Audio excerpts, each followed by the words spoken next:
Here's a question. Can you even be brave if you're not already scared? Is that even possible? So one of the things that I miss most about being a primary school teacher is reading aloud to my class. I like to perform and I like attention. So what you gonna do?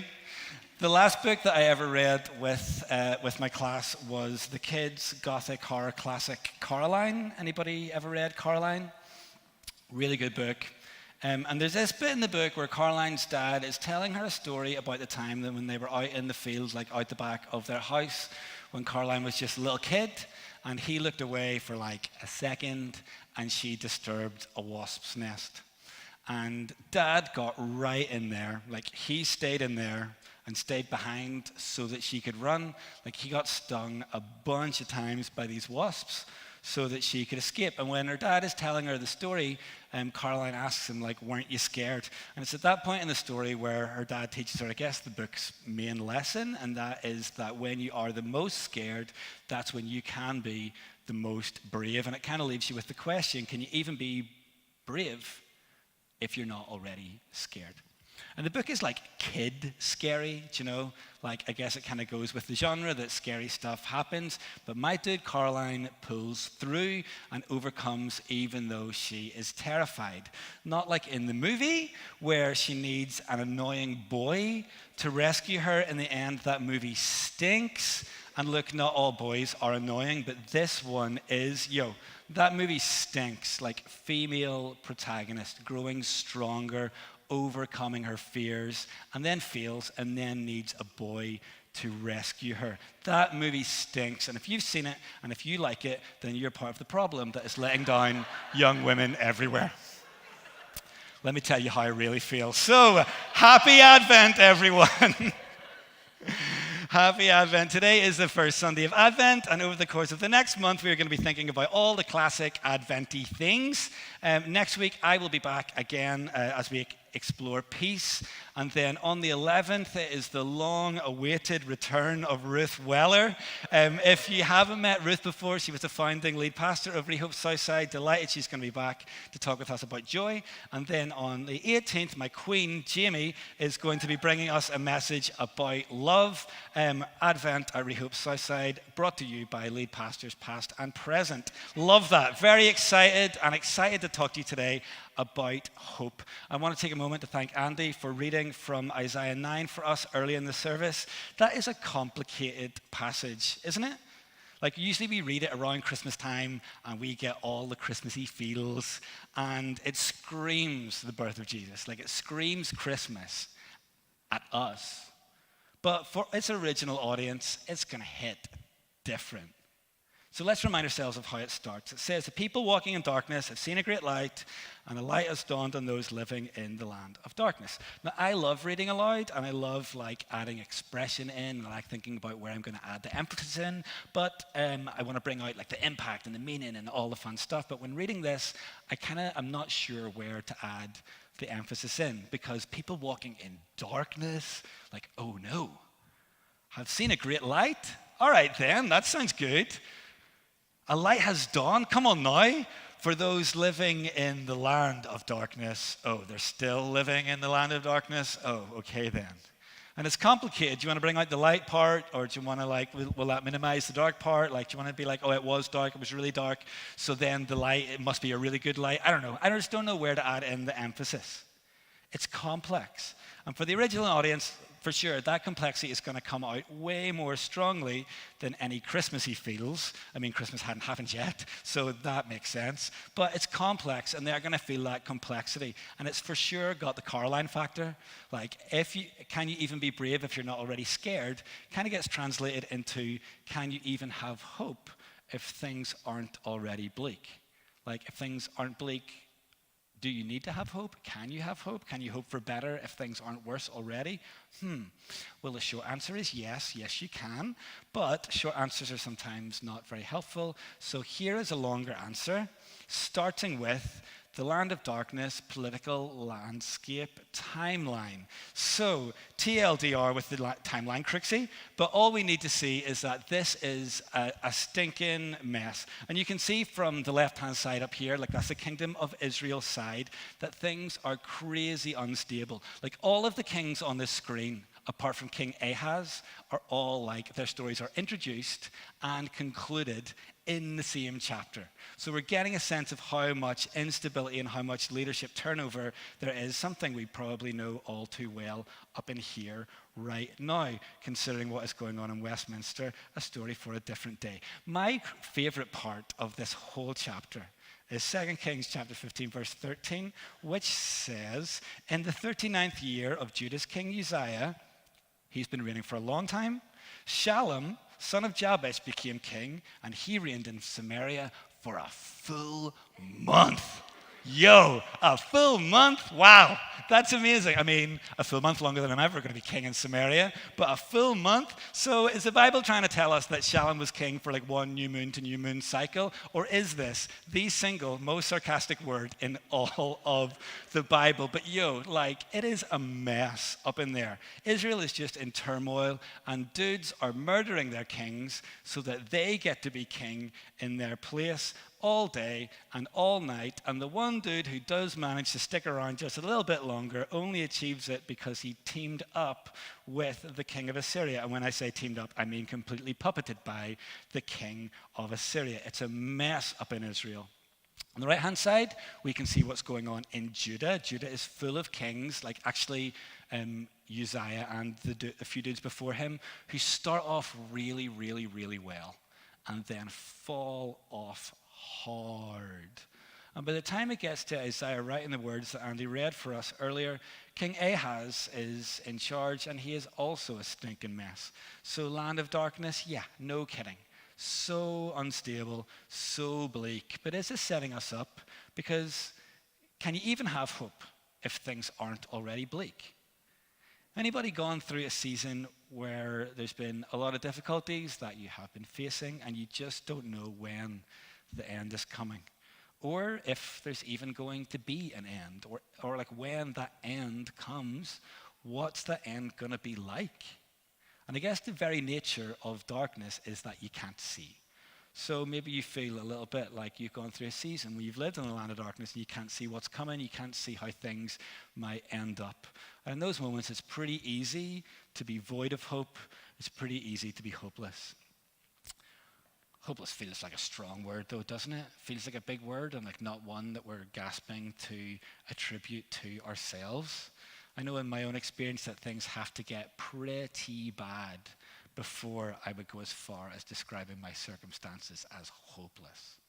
I just love how, this is also sarcastic, I just love how that I will kid on that something isn't a big deal and I won't deal with it until that deal becomes so big that I don't know how to deal with it. And then I'll be like, oh, yo, hopeless. Love that for me. That's kind of what I do.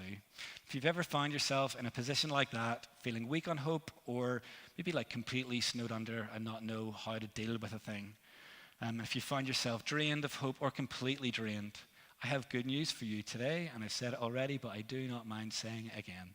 There is hope for you, and there's hope for your future. I get that it might not feel like that, though. And trust me, I get all the feels. And if you don't trust me, ask Jamie. And I get that feelings can be real. Feelings are real, and they can be powerful, but sometimes our feelings and reality just don't align.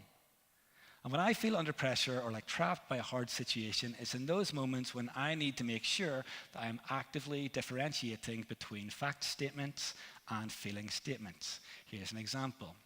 Here's a fact statement: I miss my friends in America. And here is a feeling statement: all my friends live in America.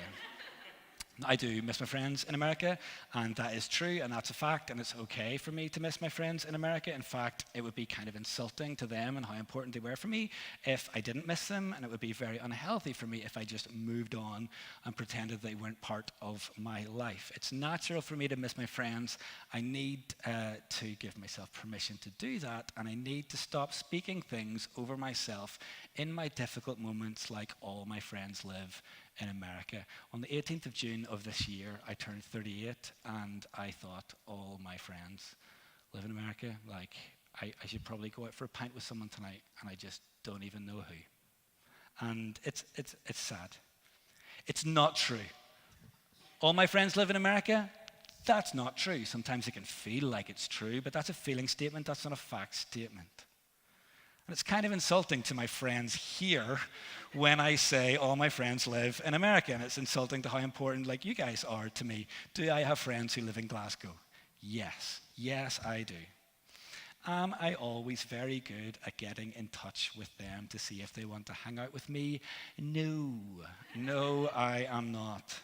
But when I translate my feeling statement into a fact statement, it leads me to a simple change in something that can help, and suddenly I see a way forward. Like I have hope through like a simple text. I need to be careful about how I speak about myself and about other people around me, about my circumstances, to speak positively and truthfully about stuff like this. So good advice shared, like be careful about how you speak about yourself and the other people around you and the circumstances that you find yourselves in. Like watch out for stuff like, I'll never get over this. That's a feeling statement. Translate it to fact. This is still genuinely hard for me. That's a fact statement. But then you think about things and you conclude, you know what, I can do this, and I've got God on my side.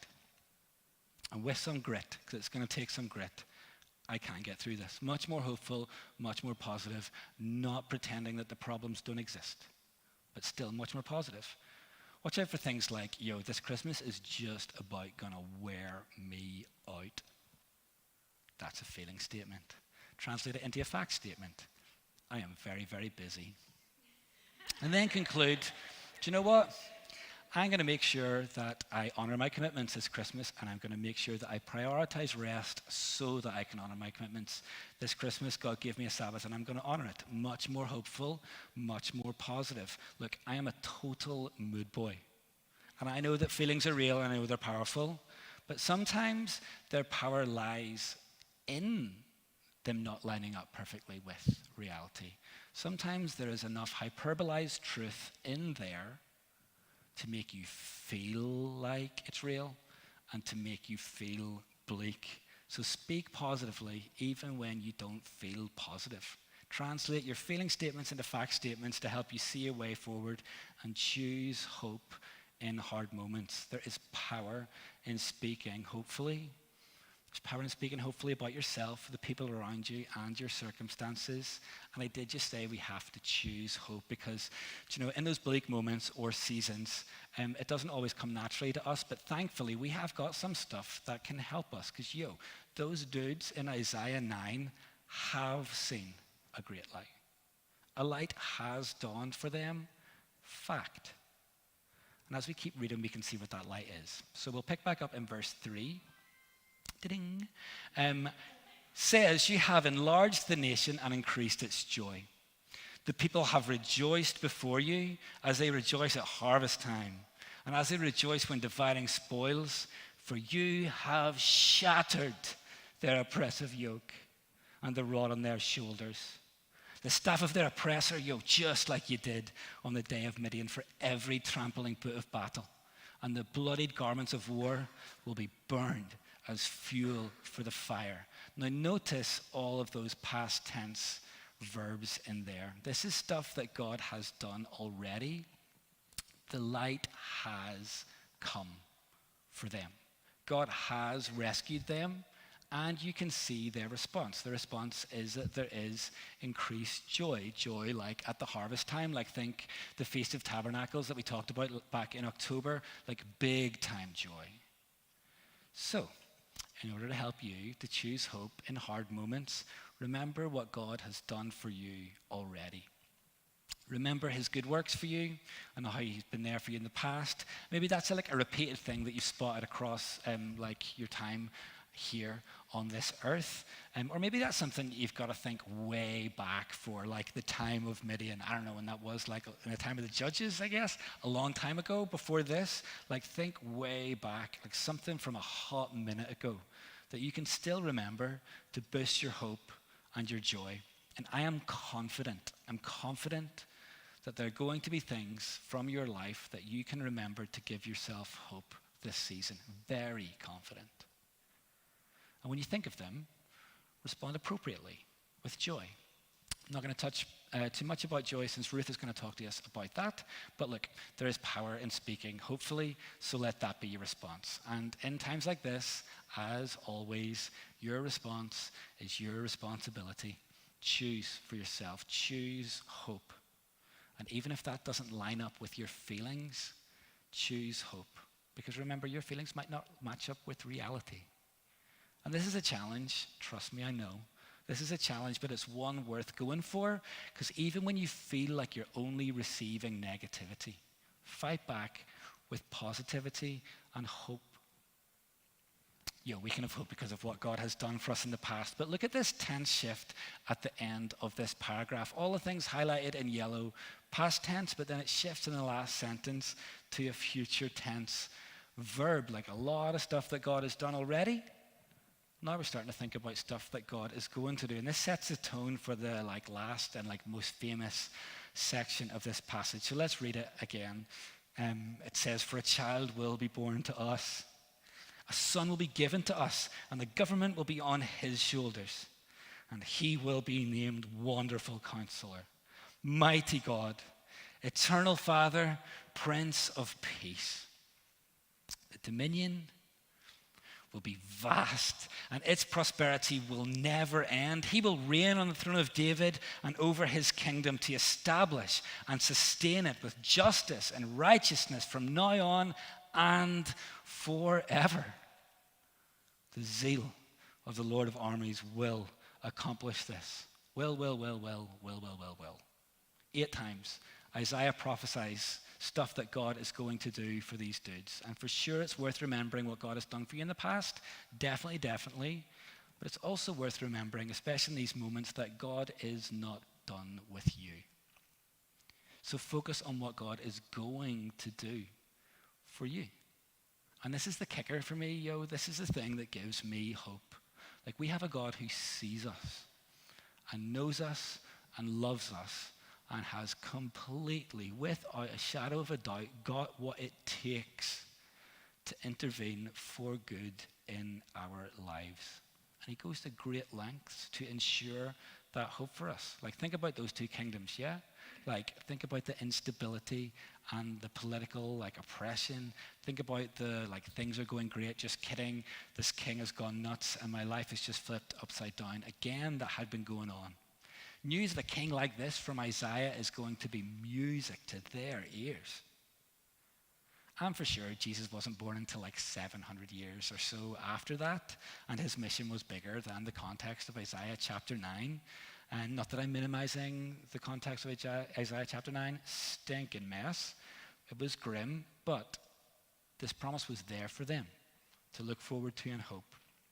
And it's still there for us to look to and hope. Because when there is promise, then there is always hope. Can you even have hope if things aren't already bleak? Yes. Yes, you can. Our hope isn't some silver lining byproduct of difficulty. Our hope comes from the fulfillment of this promise. Our hope comes from Jesus. And it's at this time of year when we remember his birth. We remember he is the one who gave up heaven for a while for us. He was born as a baby human, and he grew and he learned, and he lived as an example of a perfect, spirit-filled human life, sinlessly.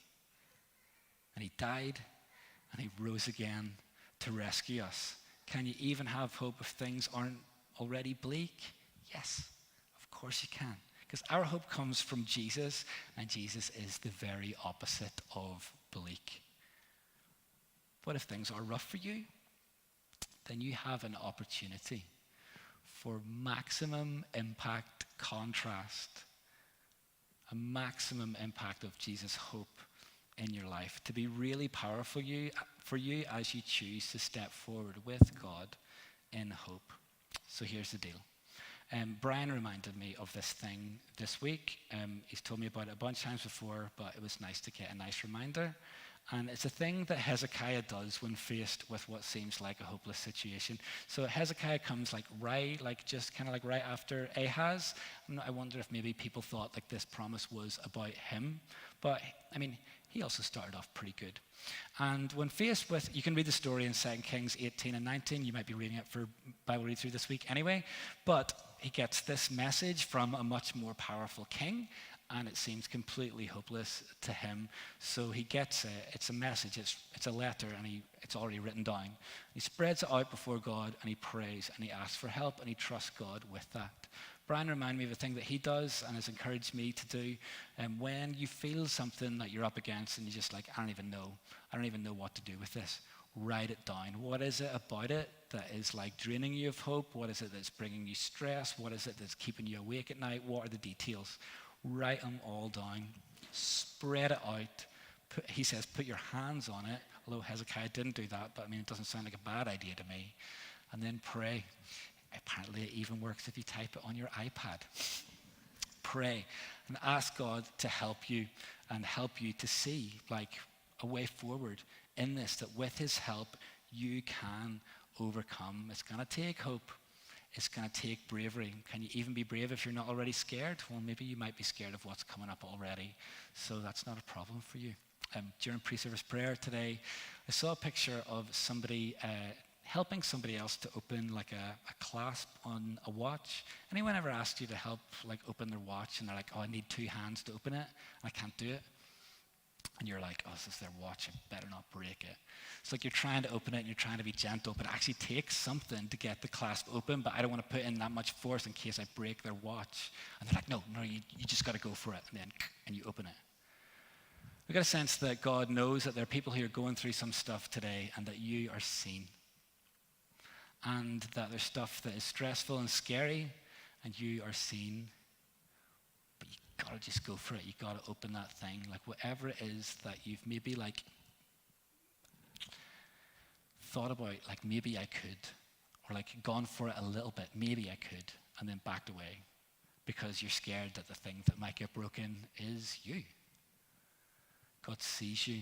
There's hope for you and hope for your future. Your hope comes from God. He has got the strength. He is completely able to intervene for good in your life. And I want to encourage you today to go for it. Offer those things to him. Ask for help. And trust him moving forward in hope. And go for whatever it is that you're worried about engaging with. Go for it. He sees you. And he's got you. I've got a couple of challenges for you today. They're easy. They're so easy.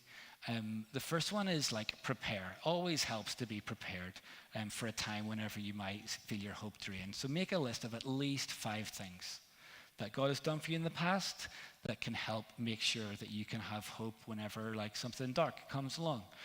Try and vary it up, like think about big things, think about small things, think about recent things, think about things from like before, like maybe a way back in your life. If you haven't been following Jesus for very long and you think, well, there might not be 5 things, like think back to your life. And maybe you thought that God's intervention in your life started when you gave your life to him, but like look back in your life, see his fingerprints all over it. That could be a really fun thing to boost your thankfulness as well. Write them down. Keep them safe for when you find yourself in a difficult moment, that you have got those things and you've got your heart prepared. And number 2, translate. When you feel under attack, translate your feeling statements into fact statements. The pro level of this is that you can do it in the middle of an argument. You can be like, I'm about to say that thing, but I'm not going to because that thing isn't real. But I do feel like this. Nothing I do is ever good enough for you. Zoop. Actually, I feel a little bit underappreciated right now. Way less hurtful. Way less incendiary. Worth practicing translating feeling statements into fact statements. So practice doing it. Like when you feel yourself on your inside, like thinking that, and the feelings are taking over. Think about like the facts that are lying behind them, and then you can think about a way forward. Speak positively about how you will overcome this. Speak positively and hopefully about yourself. And the last one, like pray, write yourself down, spread it out, lay your hands on it and pray and ask God to intervene for good in your life and trust him with it so that you can choose hope in a difficult moment. I'm going to pray for us and then we're going to move into a time of response. God, we love you and we bless you. And we say thank you for Jesus here. Jesus, thank you. Like you did give up heaven for us for a bit, and that's a huge deal. When you became like us, a person to fix the problem that the people made, but you're God and you're incredible, and it took God to fix a God problem. It had to be you. Uniquely you, Jesus. You're wonderful and unique in all of everything ever. And we need a God just like you, and we've got you. You're incredible. And we love you so, so much, so much. Help us to love you even more. You deserve this.